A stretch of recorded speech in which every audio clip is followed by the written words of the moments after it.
Lenny, I've been trying to get you on this interview now for at least a month. Finally, we got together, and I'm really looking forward to seeing who you are, and I want to know something more about you than just the tango guy, the milonguero that I know. So, and I've been trying to avoid this the whole time. Exactly. So my first question to you is one that I will ask everybody, and that is, how did you get started in tango? Well, I've done social dancing all my life, Right. because I'm old enough to have been, when I was in junior high school, like Elvis Presley, and I saw Elvis Presley on Ed Sullivan. I saw, Bill Haley and the Comets come in on a cherry picker on American Bandstand, and we had dances at school that were rock and roll dances, and we did swing dancing. Yeah. I just thought of it as the jitterbug at that time. Yeah. But so I've done that all my life, and particularly my first wife loved to dance, and she gave me one dance lesson at some point. I don't know what she taught me, but and so I've always done dancing, and I've always loved it. I never took any dance lessons, and then I fell in love with salsa music. I played salsa music for a while. When I got divorced, I decided to really take salsa lessons. And What part of your life did you get divorced? oh, well, my second divorce was about, I don't know, 6-7 years ago, something like that. All right. I'm not sure it all blends together at this point, But I thought, I'll take lessons, a couple of lessons, and then I'll go out dancing and I'll meet women, right? And I had no idea that I was going to get completely hooked on dancing, and took lessons all the time at the old Allegro Ballroom from Gary Johnson. And one day, probably after a couple of years of this, I was dancing with a woman she was a dream to dance with. I mean, just like butter. She was the incredible follower. And I ran into her in the grocery store and started talking. She was also a tango dancer. And she said to me, if you really want to understand leading and following, you have to take tango. Oh, really? Yeah. And on the advice of a woman? yeah. And I had no interest in tango. I didn't listen to the music. I had no just interest in the dance. But I thought, okay. And I signed up for lessons the next day. At Allegro? No, not at Allegro. That was at Alma del Tango in San Rafael. Okay. You're living in San Rafael? Yeah, I live in San Rafael. Okay.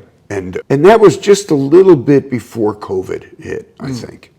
And I started taking lessons there, and I mean, how I don't want to be negative about anybody, but everybody's always looking for the right teacher for them. Right. I don't think it was the right place for me to be learning. Right. And then COVID hit, and when COVID went away, I think then I got back into taking tango lessons, and went to a few other places, ended up with the teacher who I'm really happy with now, until I find another teacher that I want to go to. I mean, there's so much to learn.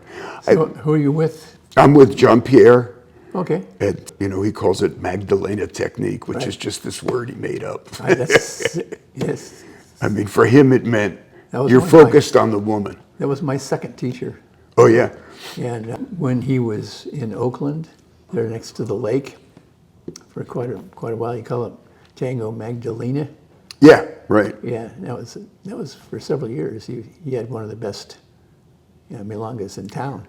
Well, I realized eventually, there was a woman in one of my classes before that who said to me once, all of these steps are completely unimportant. If you can just walk well, I'm totally happy. Right. And I realized I didn't really know how to walk right. Now, I don't know how many years I've been doing this already, at least 2 or 3, and maybe if you count from the beginning, it was maybe 4 years, And I didn't know how to walk. And so I started to ask different teachers, just show me how to walk, and they didn't. And then somebody sent me to Jean-Pierre. He has a great walk. And Jean-Pierre, I was the only person in there that day, and he just said, this is how you walk. Yeah. 1, you put your foot here, you bend your knee. Now you move this foot. Now you move that foot. Now you turn your body a little bit. And the next week I went to this other class, and the woman I was dancing with immediately said, "Oh, you got better." Right. And that was it. You want to hear. Yeah, You don't exactly. hear that too often. Exactly. No, you don't hear it all that. I get it fairly often, but I always figure, I guess that means I was really bad. It means both, you know. Yeah. Okay. So That's how you got started. that's how I got started. Yeah. Yeah. So has your reason to do tango changed from when you first got started? Why do you keep doing tango now? For a long time, I would ask myself, why am I doing this? Yeah. Because, I mean, when I signed up, I had no idea how hard this was going to be, how many lessons would be involved, how much money would be spent. Yeah. I would probably have never started it. Yeah. You haven't I have not had that kind of an experience yet, but I hear about it from people, and I assume that's why so many women I know, I'll say, "Oh, do you do any other kind of dancing?" And they'll say, "Well, I used to do this, I used to do salsa," and they say, "Now I only want to do tango." Yeah. Which to me, it's like, I don't understand that. I have more fun, just Yeah. straight up fun, Right. doing swing or salsa, you know? Yeah. So I don't get it, but I imagine once you have that kind of experience. And I also imagine when I do, I'll be exactly like you. I'll want to go out for coffee. Try. Why not? But if you're with an experienced dancer, she's going to say no. Yeah, unless she's interested. Yeah. She could be interested. Right. Hope it's not dead yet. Well, I mean, you mentioned early on that you wanted to, after your divorce, you wanted to go out and be with some women, Yeah. And tango is a good thing to do, to meet women. But the kind of the bad thing about it is that it's kind of frowned on to do much talking and stuff while you're dancing. But you are you are being with that woman who you've never danced with before, and it's like you don't even know her name, and you're dancing and you're like meeting her from the inside out, rather than, "Hey, what's your name? Right. What do you do for a living? Where do you live?" And you're just kind of like from the outside, you getting closer. I think all dancing is like that. All partner dancing. Oh, is that right? Yeah. It's true because there are people that you dance with, and even if it's salsa or swing, and there's just a communication with the body. that happens. With the Yeah, body it's physical. and they don't talk. And yeah, it's not. Well, you can't talk. You can talk in tango. You can't talk in swing or salsa. Oh, yeah. The music's too loud, Oh, I and see. you're not I see. embracing. Yeah, that's true. But you're meeting each other on a physical level, Right. And you're feeling whether there's communication, Right. and fun, whether someone is playful with you or not, Right. So, But I've in an odd way, I think I've found that whether I'm addicted to tango or not, I'm definitely addicted to dancing, and I don't think that's been good for meeting women. yeah. I mean, I meet a ton of women, but I'm only interested in being with a dancer. I'm only interested in being with somebody who I like to dance with, Yeah, who is my age, Yeah. who also likes to dance with me, who I'm also attracted to. I've narrowed my pool of available women from here down to this small sliver. And then you don't want to be, you don't want to be coming on to all the dancers. Then you're then you're a bit of a, I guess then they're that- going to talk about you behind your back, Is right? that what you're experiencing? Is that most people just are there to dance? I don't know. Yeah, I don't is know that what's right? I don't know what's going on in their heads. Everybody's different. I don't really know. I don't know. I mean, I think I assume that there are plenty of women who are interested in I mean, if you're single, Yeah. most of us would like to have a partner, Yeah. on one level or another, whether you're going to live with them or marry them or just, Right. whatever. Right. So there certainly are plenty of women who go out dancing and they've got a husband or a boyfriend back home who doesn't, Yeah, totally. Yeah, exactly. Sadly, I find that out often. Yeah, there are a lot of them, and Yeah. there's just great women, but they just are hooked up with somebody Yeah. that doesn't dance. And the Exactly. thing is, though, that I'm available, though, by the way. okay, I'll cut that out. There are a lot of people that are there for their own reasons, and everybody has a different reason, and you don't really know what it is. Yeah. You know, I mean, it's quite amazing. But anyway, and then I wanted to ask you, Lenny, that about music. And that you are a musician. Have you ever been? Are you a professional musician? I know you're into videography and various other things. What is it that you? What was your major profession when you have been for the last 20 or 30 years? I didn't play music till I was almost 30. Oh, okay. So my profession has been, I'm a film and video cameraman. You know, the official word is director of photography. I'm in charge of lighting and the camera work. And professionally, I work as a film and video cameraman. I started off in film, and then it's all become video. You know, I wanted to shoot feature films, but I didn't move to Los Angeles, and that's where that business is. That's a long story, but so I do documentaries, a lot of stuff for companies and stuff like that. And I love my work. It's not really what I wanted. I wanted to do features. It's not the stuff I do is not as challenging. Yeah.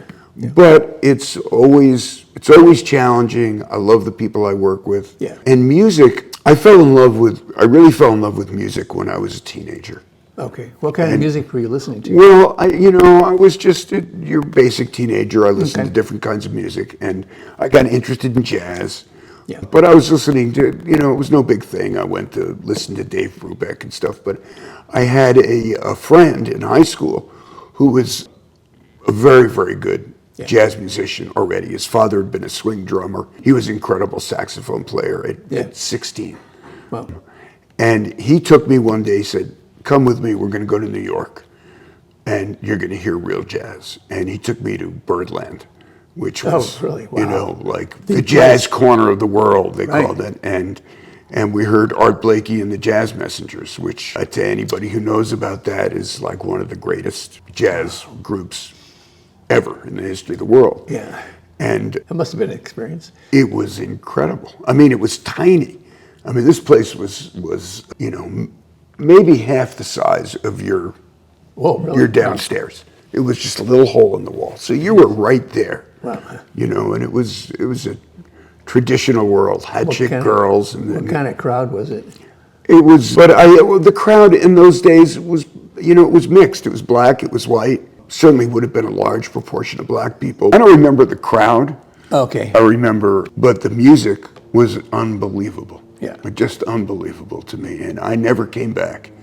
And I think that probably all the jazz that I listened to after that was probably everything historically that led up to Art Blakey and the Jazz Messengers and everything that came after. Yeah. Which is really the center of When jazz did you music. start playing an instrument? Well, I thought I was too old at 15. My friend was this great saxophone player at 16. Wow. And he was the only musician I knew. It's not like I don't know who he played music with, actually, except for the school band. And I had taken a couple of, I played piano as a kid for a couple of years. My mom taught piano. Yeah. So there was a piano in the house, and I would sit down and screw around with it. But like I said, I always thought I was too old to take lessons. And a couple of times I ran into musicians who almost started to teach me. And I was going to take piano lessons, But that never happened. And then I was 28 years old. I had a job and even as a cameraman, I got into it late. That's pretty weird. I got into it pretty late. And I think that I was like I was an arty experimental filmmaker in my 20s. And that's because I had been introduced to that stuff when I was in college, and I loved it. So I made the kinds of films I made nobody ever saw. Nobody saw these films, Later on, rock videos would copy all the stuff that we were doing, but in those days, you only saw it if you were into the art world. Right. And I got on unemployment because I had some job or other, and I ran into this character we called Crazy Larry. who was just an oddball on 24th Street in San Francisco. And Larry had a saxophone. He was a terrible musician. Larry played free. He would meet women at coffee shops, invite them up to his apartment, take pictures of them naked with his dog and the saxophone. He wasn't trying to have sex with them, but he had this tenor sax, and I went up, smoked a joint with Larry, and I said, "How do you play that thing anyway?" And I picked it up, and he showed me how to get a sound out of it, and it was like I got hit with a lightning bolt. Wow. I just felt like, oh my God, I've wanted to do this all my life. Right. And I mean, after I went to Birdland that time, I went to jazz clubs in San Francisco, in New York, all the time. From high school, I would just get on the bus, go to New York, come home at 4:00 in the morning. Right. My friend, my saxophone playing friend, who never suggested that I take lessons, but he always used to say that I had big ears because I heard music like a musician did. At any rate, listening to jazz and going to jazz was a big part of my life. Yeah. I went out the next day, just like with tango. I went out the next day and I bought a saxophone. Wow. And I started to take lessons, and it was a huge change in my life. Yeah. I felt like something was filled, Right. like this cavity in my chest or Right. my solar plexus really had been filled up, and I still play. Yeah. I took terrible lessons for a long time. Yeah. It's kind of like tango. You have to find the right teacher. Right. You know, but eventually ended up with the right teachers and found my way into playing with people. And so I became an amateur jazz musician. Right. And what I would call a gigging amateur. Right. So I could play. I wasn't ashamed to play. People would like the way I played, Right. but I was not a professional. I didn't have the chops and the abilities of a real professional Right. saxophone player. Did you practice by yourself? Oh, Spend a lot of time? Hours and hours and This is hours. by yourself practicing? Oh yeah, hours and hours and hours and hours. I mean, my problem was that before I would go out to play, if it was just a jam session, Yeah. I'd feel like I had to really practice. I would practice 3 hours before I went out, and then Yeah. I'd go out for the last half hour, Yeah. and everybody would say, "Where the fuck have you been?" Yeah. and then I'd think, oh, as soon as I heard the drums, why didn't I go earlier? I did that over and over.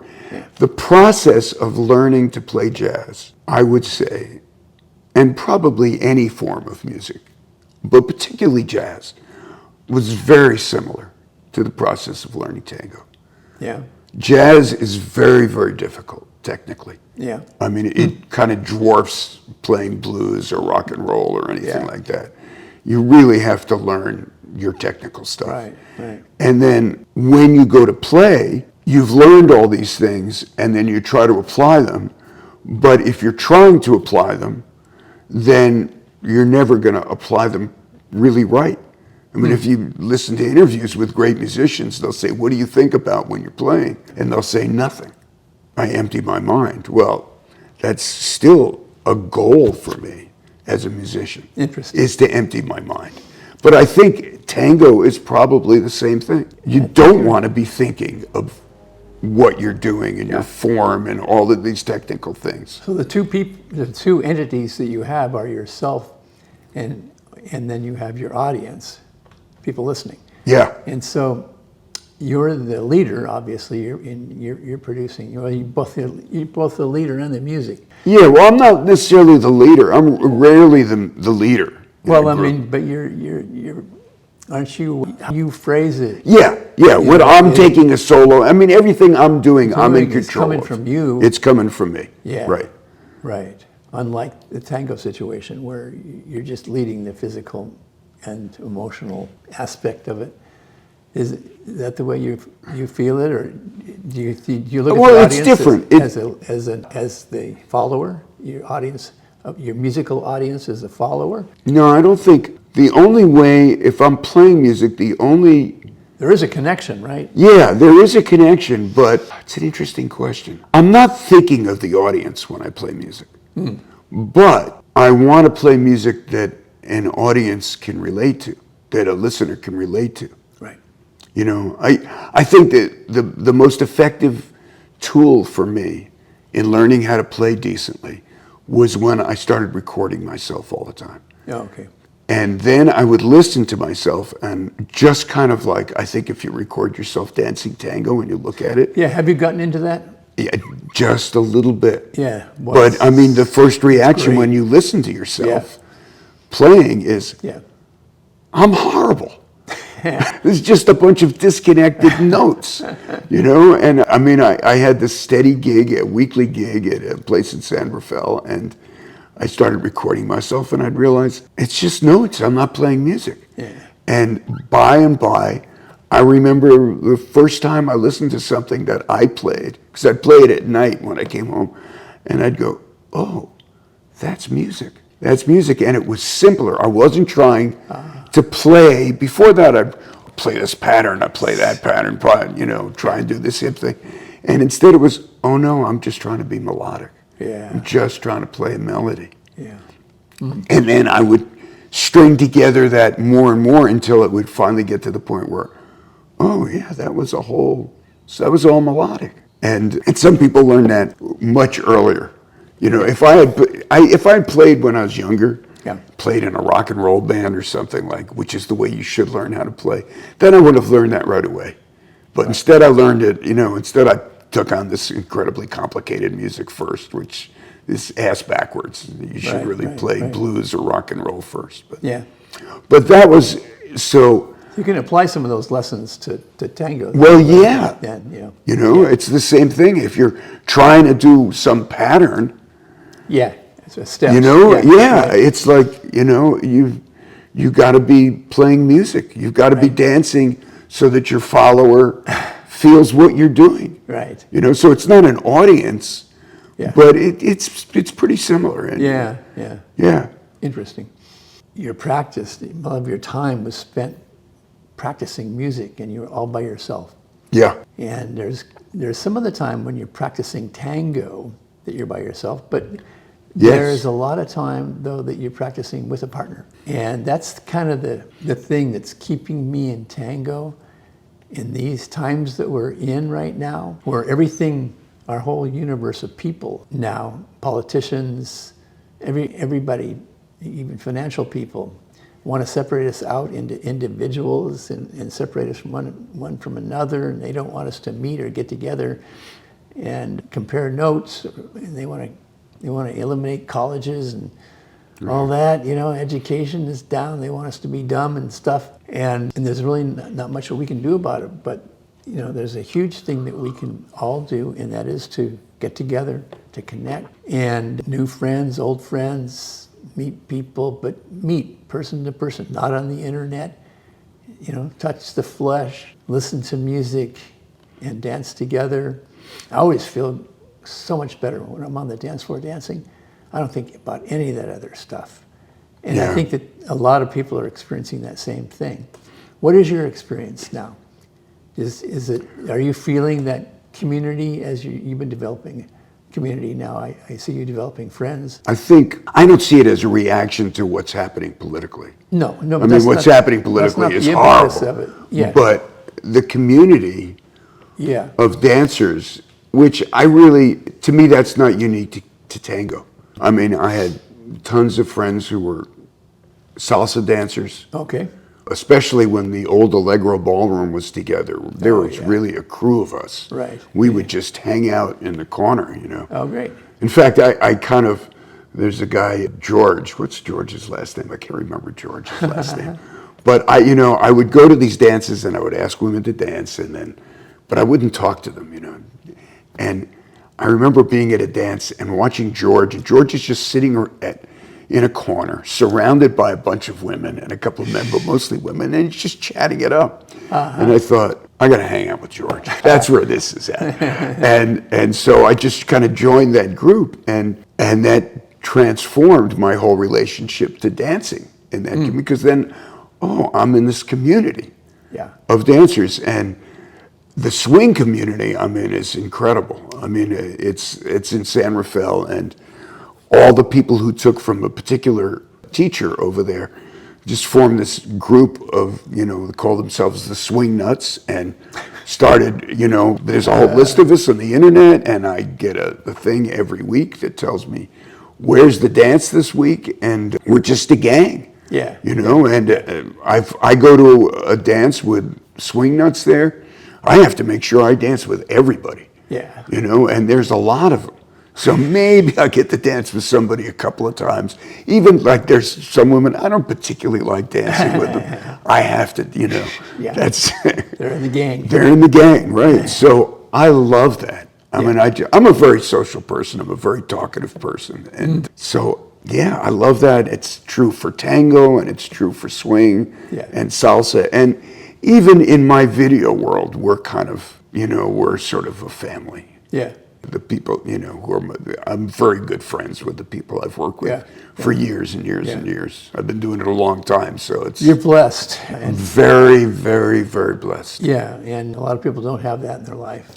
Yeah, and you hear about, I mean, you're older, I'm older, and I guess I shouldn't touch my microphone here. I remember reading that, the big problem with people as they get into their 70s and 80s is they get very lonely and they don't have friends. And I'm thinking, man, I got more friends now than I've ever had at any time in my life. Yeah. And so many of these people, I know I could count on them. Yeah. Something happened to me. Right. I mean, I had cancer, throat cancer, about 7, 8 years ago. And I had to be driven to radiation every day. Wow. And this is before I started dancing. And I had to make a website with everybody in my film world who lived just in Marin, with their names on them, to arrange for rides. And I had to tell people, no, I'm sorry, you've already taken me twice, and I have to have somebody else take me. Right. So I had different people taking me every day, 5 days a week. And you had enough friends to go. Oh yeah, I would show up at the radiation place, and I remember the secretary saying, "You got a lot of friends, don't you?" And I told her, "Well, we're all unemployed." Yep. Yeah. Well, we used to have large gatherings here at the house between 80 and 120 people. Wow. Dancing. We had live music here behind. Well, when are me. you going to do that again? Yeah, we will. We're not going to have as big of parties. We're done with that. But we have about. You've aged out of it, huh? I might switch away from this part of the conversation. Okay. No, but we have a sweet spot of about 40 people now, and that still fills the floor.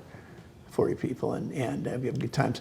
But full sit-down dinner for everybody, live music, we typically would honor somebody in the community, pictures and stuff. And the Well, feelings, that's what you're doing with your website, right? yeah, and That's why I'm here. That's what this is. That's what got me onto the web. This video will go on to housetango.com, and you'll have a personal profile, and it'll be evergreen on that. It'll just be there, for people to see. And it'll just stay there. And then when they're in a milonga, they'll say, "Who is that guy? I can't remember his name. I knew him, 5 years ago." Then you go up to housetango.com and go to membership and flip through the pictures, and there he is. Yeah, they'll see you, and then they go to the website and they'll see the video, and so that's just going to be part of this whole thing about creating community. That's what I'm all about. As I get older, that's it for me. What I want to do. It's wonderful, and I know that if I had cancer again, I could count on the dancers I know to drive me. Right. Because I mean, it's love. It's just a huge community, and I see people all the time. They come up to me and they say, "I remember being at your house," and that was 5-6 years ago. And I think we started in like 2014, went for 4 or 5 years after that. And then we went to public places. We did Nadir, tango, and all that. But the point being, there's probably 1,000 people, that have been to my house. Wow. I mean, people everywhere, and they remember, and that's just so meaningful to me that I want that to be part of my life. I mean, I felt so great. just having people in my life. I mean, it's one of the most important things. You know, they say that when you're on your deathbed, the thing that's most often said is, I don't regret, you know, not making the money I wanted to, or, you know, making all this money and spending my whole life just chasing the dollar. But I do regret not having enough friends, you know. I should have spent more time doing that. You know, I should have spent time with my family and my community and stuff, and that's the only regret they have. I don't want to have that regret. Yeah, I mean, that's why I didn't go to LA. Yeah. To pursue my dream, I chose my family. Yeah, right. You know, exactly. and that So, I don't have any regrets about making that choice at all. Yeah, yeah. So what do you see in your future and in this world? You know, in the politics that we have, and what do you see for yourself? And how does tango enter into that vision? Wow, that's a hell of a question. Well, that's a very challenging question, Gregory. I am not somebody I don't plan my life. Right. You know, I mean, I never expected to become a musician. Right. Last thing in the world that I ever expected to happen. And when I went to college, I didn't think I'd come out a filmmaker or a cameraman. I never took an art class, you know. I just, in high school, even in college, I didn't take an art class. Yeah. I just, you know, I fell into this thing that I fell in love with. Yeah. And I've kind of always been that way, which is lovely, and it also means that I haven't necessarily accomplished anything great. I mean, I don't feel accomplished in my career. Right. I feel like, you know, an amateur musician, but I've gotten to play all the music that I love. Yeah. I may not have played it well, but I've played all the Coltrane tunes, and I've played all the Horace Silver tunes, and all the standards, you know, all the music that you go dancing to at a swing dance. I know those songs, you know, and that's wonderful to me. As far as going forward, I mean, you know, I feel like an imposter here at this, being interviewed for a tango website, because I'm just a beginner, you know. I'm not a good tango dancer. I'm working hard on it. I practice at home and everything, but I'm not a good tango dancer yet, you know. I'm not. Well, have you discovered the incremental improvements? They're small. Oh yeah, but they're very satisfying, aren't they? They are satisfying, and you know, I have heard from a lot of women, "Oh, you got better. You're getting better," and then the next day I'll hear, you know, I'm not getting enough from your chest, or I took a lesson. I have a friend who's a salsa dancer, and she's, you know, she was a ballet dancer, and she's a very good tango dancer. I exchanged some video for her in exchange for tango lessons. We had a lesson yesterday, and it was just correction after correction after correction after correction, which is all great. It's incredibly humbling.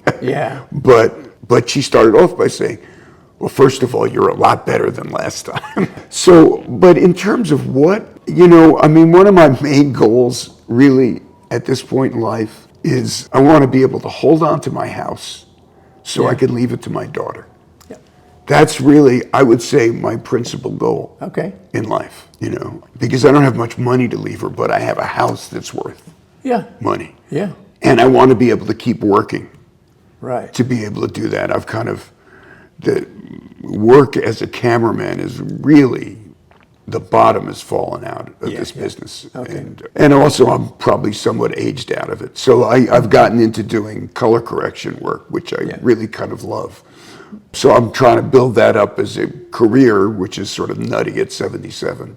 And I'm still trying to play music. And I mean, I had some setbacks, some medical setbacks that the cancer really affected I lost my control of my jaw, which is a long story, but I can work okay now. Well, it works for talking, but it's very hard to play. I can't play like I used to be able to play by any means. The only reason I can play now is my friends keep asking me to come over and play. And I say, well, why do you want me to play with you? But I'm working hard at home at getting better at that. I work hard at tango. Yeah. Recently, I, started working on some salsa things, trying to learn how to dance in a different way, dance casino style. So I don't know. That's it. I'm just trying to keep doing what I do. Okay. I want to survive. I want to stay healthy, Right. and I don't think of myself as an artist. I'm not an artist who's trying to create, oh, this is my work of art. But everything I do really is about art. Yeah. I'm a craftsman. My work as a cameraman it's a craft. Yeah. Dancing is kind of a craft. True. You're not trying to express myself on the dance floor. This is Lenny's style. God, no, I just want someone to say, oh, thank you, that was nice. Exactly. But it's all art. I mean, actually, I think that art is the only thing that matters to anybody in the world, Could be. which is a whole nother. Yeah, it's a whole nother discussion. Yeah. I mean, a woman once said that to me, and the more I thought about it, what else matters to anybody? That's right. Idea is Yeah. how important art is. Yeah. Tango is definitely an art.